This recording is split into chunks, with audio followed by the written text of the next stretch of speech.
One click is all it takes to lose everything. We are in a cyber war. You can either be a defendant or you could be a victim. As we wrap up 2018, there's a lot of lessons learned in cybersecurity. But I really want to step back because whether you're watching this at the end of December, or even if you're catching this video and it's April or May of 2019, this video still has value. Because what I want to do in this series of videos is not necessarily look at 2018, but what can we learn from the past? I'm a big fan of those that don't learn from the past are forced to repeat it. So there's some really key lessons that came out of 2018. The first big lesson of 2018, or really looking at the last 12 months, is everybody needs to recognize you are a target. I don't care how old you are.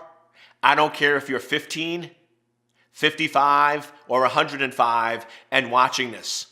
You need to recognize that the current threats we are up against, you are a target. These attacks today are going after personal information.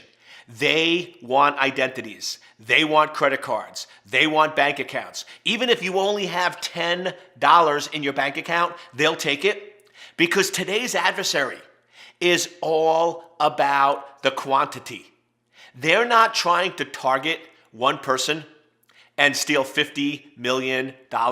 What they're trying to do is target 1 million people and steal $50 from each of them. So everybody out there is a target. And here's the real interesting equation. The less you think you're a target, the less famous you are, the less money you have, the less public you are, you're actually a bigger target, and here's why.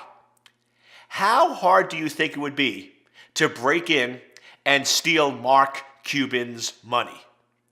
Come on, that's going to be pretty darn hard. Why? He's got teams of people, right? He's got lots of people watching, securing, and locking him down. Plus, I love that guy. I mean, Mark Cuban's awesome, but I wouldn't want to mess with that dude. I mean, that dude's intense, right? He's like, you get in my way, I crush you, right? I love him. That's the eye of the tiger there. But I wouldn't want to mess with Mark Cuban, right? You steal his money, you probably might not wake up tomorrow, right? But the point is, these attackers are not going to go after a famous person because they know that they'll get caught and it's really, really hard.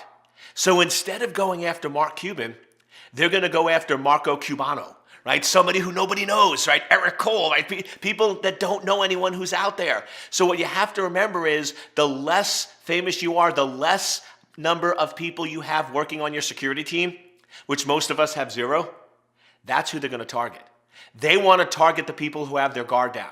They want to target the people who don't think anyone's going to come after them. So that's why you have to be so careful in everything you do. And really what it comes down to with you being a target is control the mouse. Be careful before you click on a link or open an attachment. Always ask yourself, am I 100% sure this is legit? What am I getting out of it? So if you want to minimize and reduce your chances of being a target, it's real simple. Don't click on links. If you're going to go to your bank or Amazon or any of these sites, have apps on your phone. These apps on your phone tend to be much more secure, controlled, and managed.